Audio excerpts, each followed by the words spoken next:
Greetings to you. Welcome to our English learning series where we help you speak English more naturally by mastering phrasal verbs. Today's phrasal verb is get along. If you want to sound more like a native English speaker, this is a phrasal verb you should use in your daily conversation. So let us begin. The phrasal verb get along means to have a good relationship with someone. In simple words, if two people are friendly, cooperative with each other and don't fight, we say they get along. Here is the example.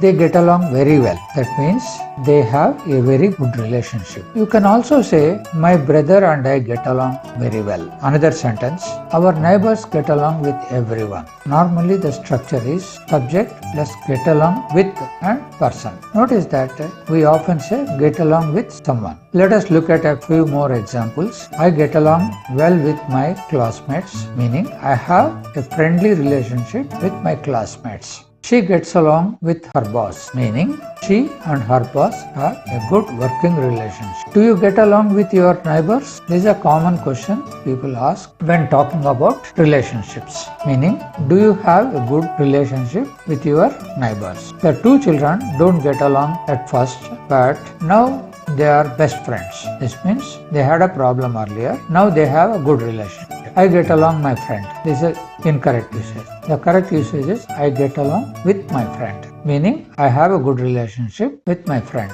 Remember, when you are talking about a person, use with. Get along with plus person. Let us have a quick review. The phrasal verb is get along, meaning to have a good relationship. Example, they get along very well. The more you use the phrasal verb like get along, the more natural your English will be. Use it in any social setting. It works for friends, classmates, neighbors, and even professional relationship with a boss. Now it's a time for you practice. Don't skip practice. If you wish to have a good command over English language, please practice. Do you get along with your office colleagues? Please write 2 sentences and post the same onto the comment section. If you found this lesson helpful, please like, share and subscribe for more English lessons. Thank you for watching.